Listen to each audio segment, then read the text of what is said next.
moment I pushed back, the theft story got pinned on me. I am standing on my front porch in Pine Hollow, a gated lakefront neighborhood in Raleigh, North Carolina, and Linda Carver is screaming at me from 6 feet away, pointing at the doorbell camera I installed yesterday. Remove that camera right now, or I will file an enforcement action today. You are violating community standards, and I will not tolerate surveillance equipment pointed at common areas. I work as a field service engineer, which means I am on the road most days, and I installed the camera because someone has been stealing packages off porches for the last 2 months. I am not pointing it at anyone's house. It covers my own porch and the walkway to my door. This is not a debate. The policy is clear. You have until end of business today to remove it, or you will face fines and a hearing. Linda is the compliance chair for the Pine Hollow Property Owners Association, and she has been on a power trip since the day I moved in.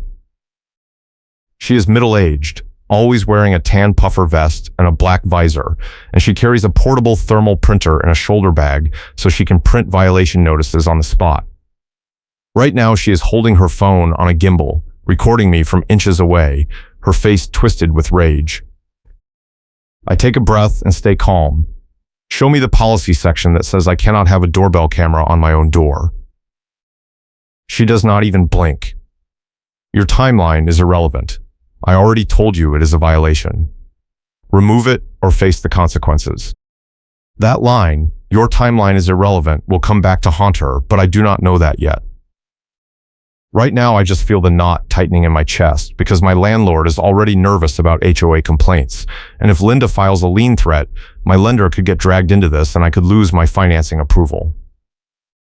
I pull out my phone and open the Pine Hollow resident portal to check the rules myself. Linda steps closer, her gimbal phone practically touching my shoulder now. I am giving you a courtesy warning. If that camera is still there tomorrow morning, I will issue a formal notice and schedule a compliance hearing. You will be responsible for all enforcement fees.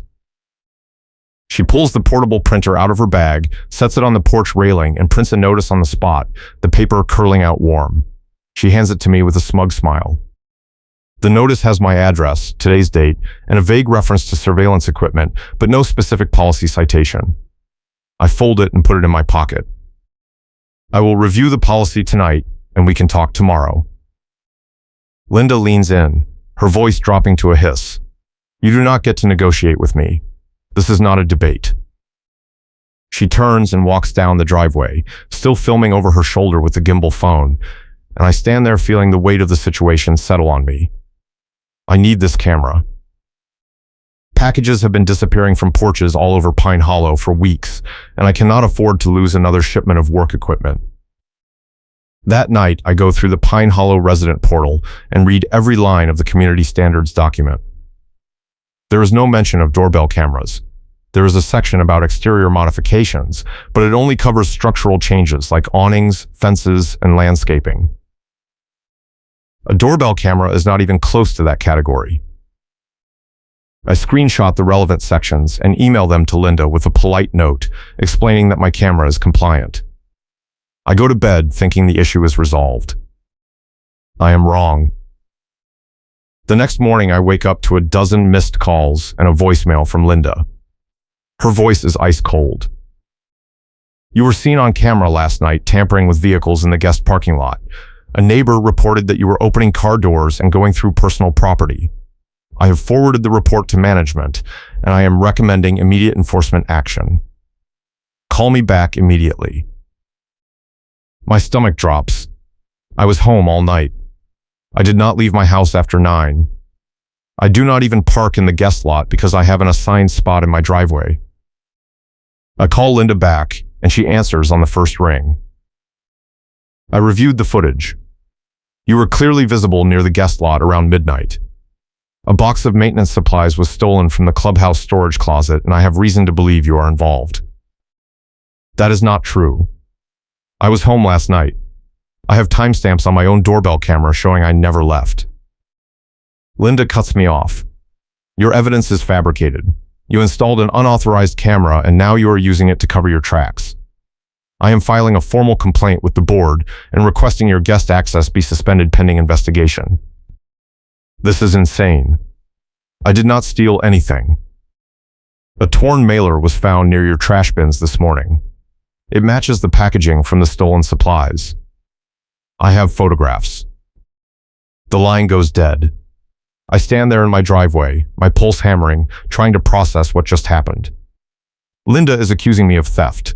She is claiming I tampered with a camera, and she is threatening to use that lie to call the police. I open my Doorbell camera app and pull up last night's footage.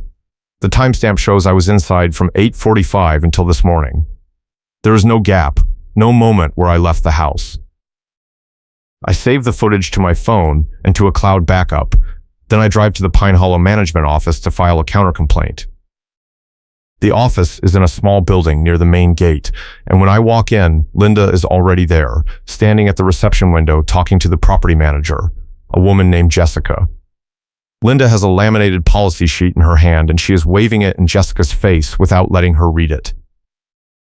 He installed unauthorized surveillance, and now he is using it to fabricate alibis. I need you to lock him out of the resident portal immediately so he cannot delete evidence. Jessica sees me and her face tightens. I was just about to call you. Linda has filed a formal complaint alleging theft and evidence tampering. I need to review the situation before we proceed. I step forward and set my evidence binder on the counter. It is a cheap 3-ring binder with blank-looking divider tabs, but inside I have printed copies of my doorbell footage timestamps, screenshots from the resident portal, and my work schedule showing I was on a service call until late yesterday. I did not steal anything. I have proof I was home all night. Linda is lying. Linda whirls on me, her phone on the gimbal already recording. You are harassing me right now. Jessica, I want this on record. He is intimidating a board member. I ignore her and focus on Jessica. Can you pull the access log for the clubhouse storage closet? If someone used a key to get in, the log will show who it was. Jessica hesitates. I can request that from the vendor, but it will take a few days. Linda jumps in. That is unnecessary. I already have witness statements and physical evidence. The mailer was found at his property. I pull out my phone and show Jessica a photo I took this morning of the torn mailer Linda mentioned. It is sitting on the grass near my trash bins, but I did not put it there. Someone planted it. This was not in my trash. Someone put this here to frame me. If you check the metadata on Linda's photo, you will see it was taken before I even left my house this morning. Linda's face goes red. Your timeline is irrelevant. There it is again. That line is her go-to move when she is caught. Jessica takes a breath. I need to review everything before I make a decision. In the meantime, I am freezing all enforcement actions until we have a clearer picture. Linda slams her hand on the counter. You are enabling a thief. I will escalate this to the full board. She storms out, still filming with the gimbal phone, and I am left standing at the window trying to keep my hands from shaking. Jessica looks at me with tired eyes. I will pull the access log and review your evidence. Give me until the end of the week. I nod and leave, but I know Linda is not going to wait. She is going to escalate this fast, and I need to be ready. That afternoon, I get a text from a neighbor, Dan, who lives 2 streets over. He is a former board member who kept old files after he left the board, and he has been watching Linda's behavior for months. The text says, "Call me. I have something you need to see." I call him, and he tells me to come over. When I get to his house, he is waiting on his porch with a cardboard box full of old board meeting minutes and financial records. Linda has been skimming petty cash from the clubhouse for at least 6 months. I caught discrepancies in the ledger before I left the board, but I could not prove it. She is careful. She always has a cover story. He hands me a printout of a clubhouse expense report from last year. The numbers do not add up. There are multiple entries for maintenance supplies that were never delivered, and the invoices are all dated on days when Linda was the only board member with access to the storage closet. This is huge. If I can tie this to the stolen supplies, I can prove Linda has been stealing and framing me to cover her tracks. Dan nods. There is more. A community volunteer named Sarah was in charge of the cash box at the last neighborhood cleanup event. She told me the process was sloppy and she never got a proper accounting of what was collected. Linda took the box home and returned it the next day with half the cash missing. Do you think Sarah would be willing to go on record? Dan pulls out his phone and texts her while I am sitting there. A minute later, Sarah responds, "Yes. I have been waiting for someone to ask." I spend the rest of the day building a case. I print out the access log request form and submit it to Jessica with a formal records request under the North Carolina Public Records Law. I document every interaction with Linda, including the voicemails, the printed notice, and the mailer photo with metadata showing it was staged. That night, I get a call from a number I do not recognize. It is a deputy from the Wake County Sheriff's Office. "We received a complaint from a Linda Carver alleging theft and harassment. I need to speak with you about an incident at the Pine Hollow Clubhouse." My heart sinks. Linda called the police. I explain the situation calmly. I tell the deputy about the doorbell camera, the fabricated theft accusation, and the planted evidence. I offer to send him my footage and the access log request. The deputy listens and then says, "I reviewed the complaint. It is pretty thin. She does not have any direct evidence tying you to the theft, and her timeline does not match the security footage from the clubhouse gate. I am going to note this as a civil dispute and recommend you both work it out through the HOA process." He gives me an incident number and tells me to call if Linda escalates further. I thank him and hang up, feeling a tiny bit of relief, but I know this is far from over. The next day, I get a mass email from Linda sent to every resident in Pine Hollow. The subject line says, "Theft alert, resident safety concern." The email claims that a resident has been caught on camera stealing from common areas and tampering with security equipment. It does not name me directly, but it describes my street and mentions the doorbell camera incident. The email ends with a warning. Be vigilant and report any suspicious activity to the compliance chair immediately. My phone starts buzzing with texts from neighbors. Some are supportive, some are hostile. The neighborhood chat app turns on me fast. People are speculating, posting screenshots of Linda's email and demanding answers. I do not respond. I stay calm and focus on the evidence. Dan texts me and says, "Sarah just forwarded me an old email from Linda about the cash box. She admitted the count was off, but blamed it on an error. It is not proof, but it is a pattern." I add the email to my binder. I now have the access log request pending, the doorbell footage with timestamps, the planted mailer with metadata, the ledger discrepancies, the deputy's incident number, and witness statements from Dan and Sarah. On Thursday morning, Jessica calls me. The access log came back. Linda used her key to enter the clubhouse storage closet at 11:53 last night, which is right around the time the supplies went missing. The log also shows she has accessed the closet more than 30 times in the last 2 months, always late at night when no one else is around.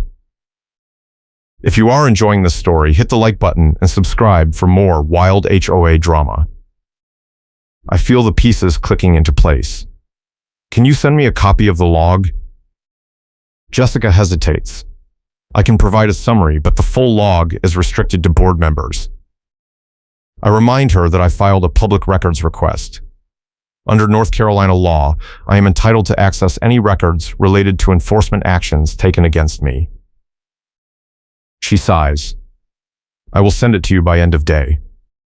That afternoon, I get the email with the access log attached. It is a simple spreadsheet with dates, times, and user IDs. Linda's ID appears over and over, always late at night, always on days when inventory discrepancies were reported.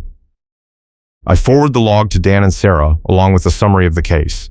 Then I email the entire evidence package to every homeowner in Pine Hollow using the resident directory. The email goes out at 4:30, right before the evening rush when people are checking their phones.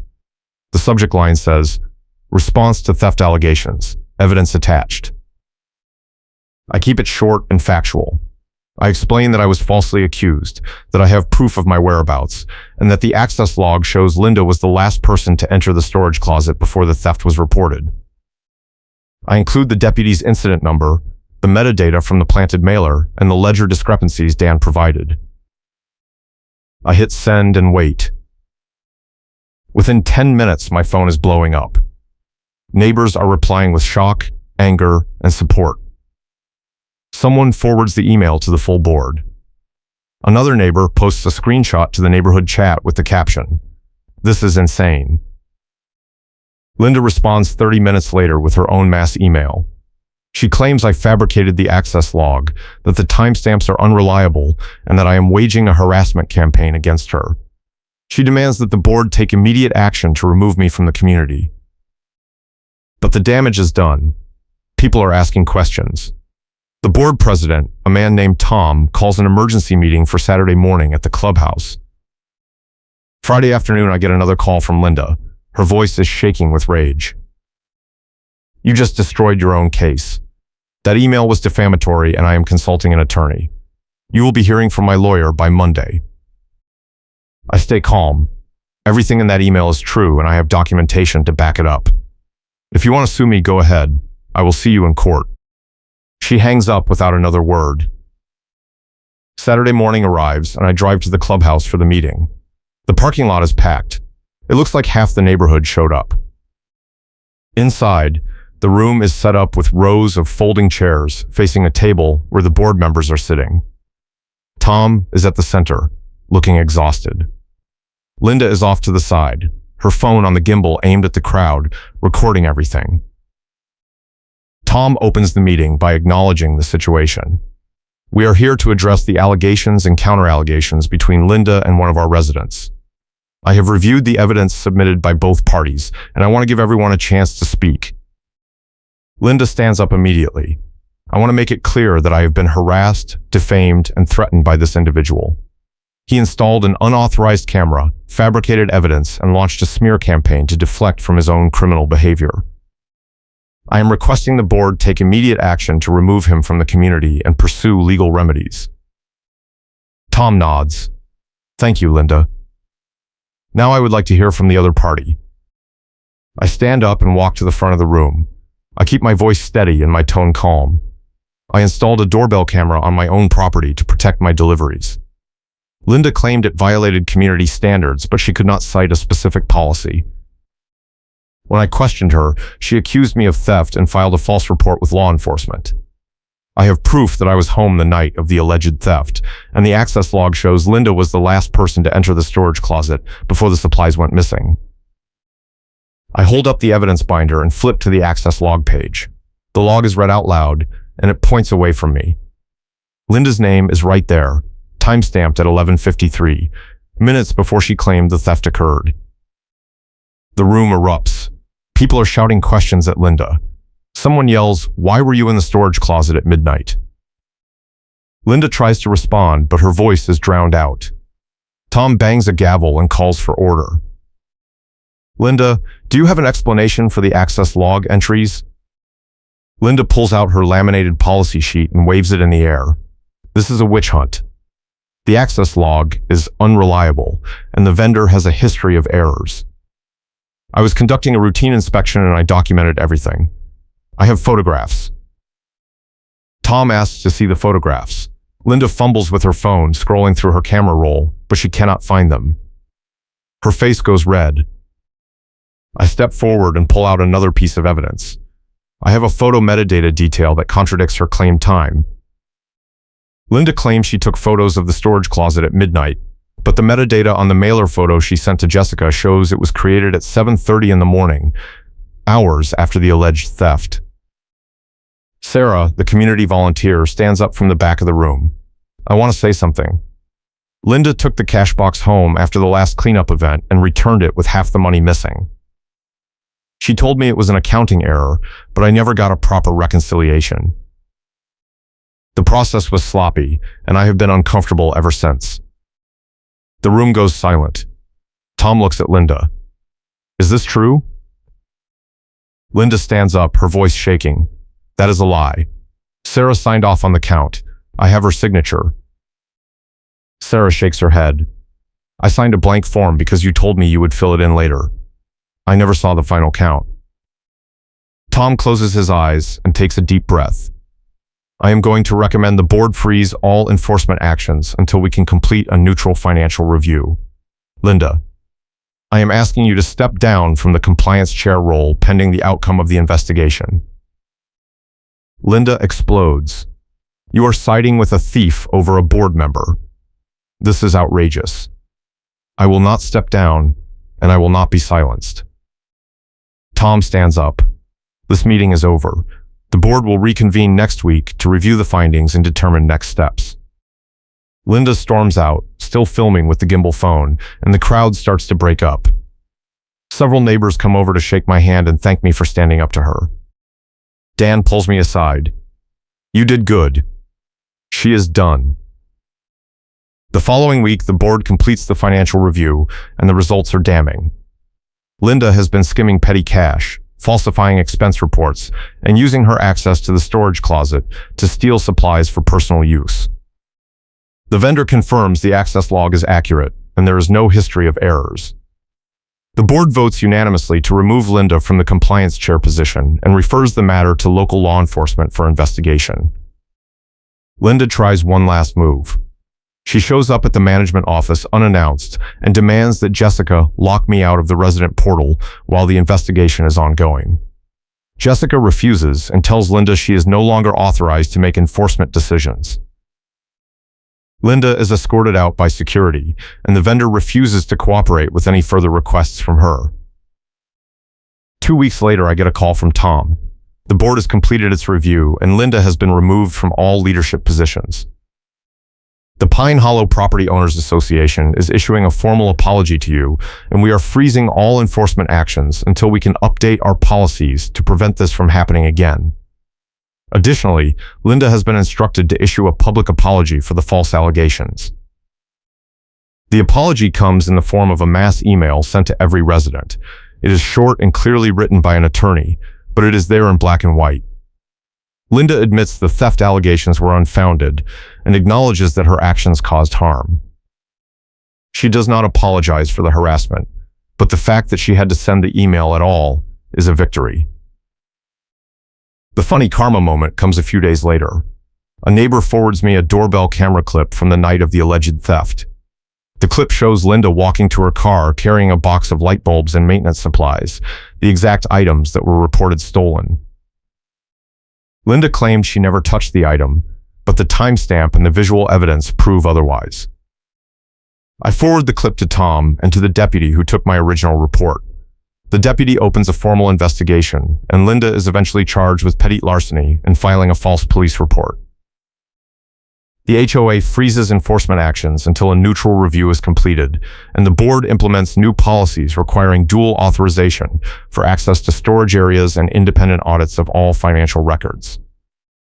Linda moves out of Pine Hollow 3 months later. I keep my doorbell camera up, and I have not had a single package stolen since. Thanks for watching, and I appreciate you being here.